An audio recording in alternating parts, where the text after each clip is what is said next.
Halo, selamat datang di kelas online. Hari ini, kelas 6 akan belajar tentang tema 2, persatuan dalam perbedaan, subtema 2, bekerja sama mencapai tujuan, dan pembelajaran 2. Dengan mata pelajaran PPKN dan SBDP.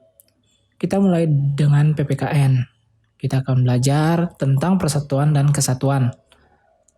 Seperti yang kita tahu, Indonesia terdiri atas ribuan pulau dengan penduduk yang berasal dari latar belakang dan kebudayaan yang berbeda-beda. Namun, dengan semangat persatuan dan kerjasama, bangsa Indonesia mampu mengusir penjajah dari Indonesia.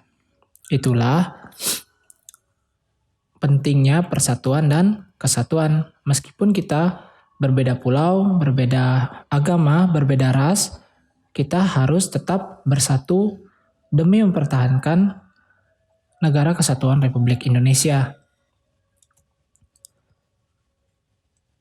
Kemudian, jika kita melihat gambar ini, ada 5 anak dengan rupa dan warna kulit yang berbeda, serta pakaian yang berbeda pula.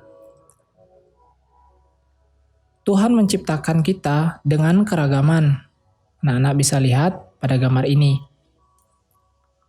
Di Indonesia, kita memiliki berbagai suku yang berbeda-beda.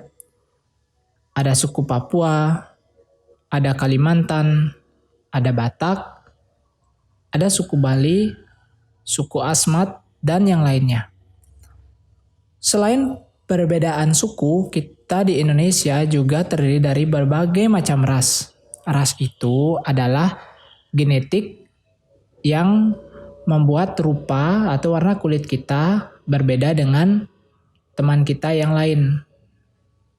Di lain pulau maupun di luar Indonesia. Contohnya, kita dan ras orang bule atau orang barat itu berbeda. Mereka cenderung berkulit putih, sedangkan kita berkulit sawo mateng. Rambut kita hitam, sedangkan mereka itu cenderung pirang. Itu namanya ras. Kemudian di Indonesia sendiri, macam-macam ras. Kita ada yang berkulit hitam, ada yang sawo matang, sampai juga ada yang berkulit putih. Perbedaan-perbedaan ini haruslah kita sikapi dengan baik agar kita tidak menjadikan perbedaan ini sebagai pemisah. Contohnya dalam berteman, jika ada teman kita yang kulitnya misalkan beda, dia lebih gelap atau hitam, bukan berarti dia jelek. Hanya saja ras kita yang berbeda. Nah, disitulah kita tidak boleh mengejek. Kita harus tetap bisa menghargai ras yang berbeda dengan kita. Karena sebagai manusia yang dibekali akal pikiran oleh Tuhan, sudah seharusnya kita dapat menghargai setiap perbedaan yang ada di antara kita. Semua itu demi menciptakan persatuan dan kesatuan berbangsa. Pada akhirnya, tujuan utama bangsa kita ini bisa terhindar dari perselisihan dan kita dapat bersatu, bekerja sama untuk membangun bangsa tercinta ini. Karena nanti anak-anaklah yang akan menjadi penerus bangsa ini. Harus bersatu demi membangun bangsa. Manfaat persatuan dan kesatuan yang akan anak dapatkan nanti adalah yang pertama, dapat menerima perbedaan yang timbul dengan penuh kesadaran. Yang kedua, membangun nasional. Pembangunan nasional akan berjalan lancar, aman, dan baik. Yang ketiga, tidak terjadi perpecahan dan keutuhan terus terjaga dalam bangsa ini. Yang keempat, yang paling penting adalah masyarakat atau kita semua bisa hidup harmonis, aman, tentram, dan sejahtera. Nah, itulah tadi pelajaran PPKN. Sekarang kita lanjut ke seni budaya dan prakarya. Kita akan mempelajari pola lantai yang sudah pernah anak pelajari sebelumnya. Kita akan membahasnya lagi di sini ya. Pola lantai dalam seni tari.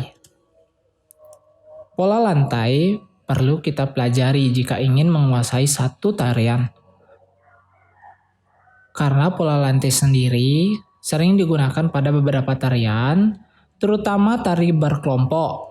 Kan banyak ada jenis kemarin ya, ada tari tunggal, berpasangan. Nah, dalam tarian kelompok ini biasa menggunakan pola lantai untuk memudahkan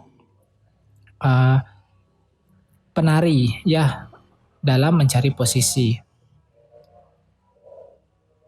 Dan juga akan memberikan tarian yang lebih indah. Bentuk tarian yang lebih indah, memukau dan menarik untuk disaksikan.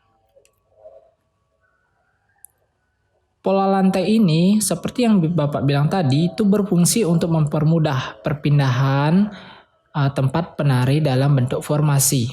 Jadi suatu tarian itu pasti agar dia rapi terlihat ada formasi-formasi tertentu. Pola yang juga disebut garis imajiner ini sengaja dibuat oleh formasi penari kelompok. Maksud imajiner itu garisnya tidak benar-benar terlihat di lantai. Jadi kita mengimajinasikan garis itu di mana posisi kita berada. Misalkan pola lantai vertikal ada garis lurus, berarti kita membentuk posisi garis lurus dengan teman-teman kelompok, bukan berarti ada garis yang terlihat di lantai. Itulah yang disebut dengan garis imajiner. Seperti yang sudah kita pelajari sebelumnya, garis imajiner horizontal itu seperti ini. Jadi lurus ke samping, namanya horizontal. Ada garis imajiner, pola lantai garis lengkung ya ke depan. Ada pola lantai dengan garis imajiner, garis lengkung. Juga ya sama nih. Dalam tari pendet dan sekapur sirih itu sama. Terus ada pola lantai garis lurus dengan bentuk segi empat. Garis imajinernya seperti kotak. Nah, seperti itu anak-anak. Mudah sekali bukan? Terima kasih sudah menonton video ini. Jika anak-anak merasa ini bermanfaat, silakan di like, share ke teman-teman yang lain, dan subscribe. Ya, terima kasih.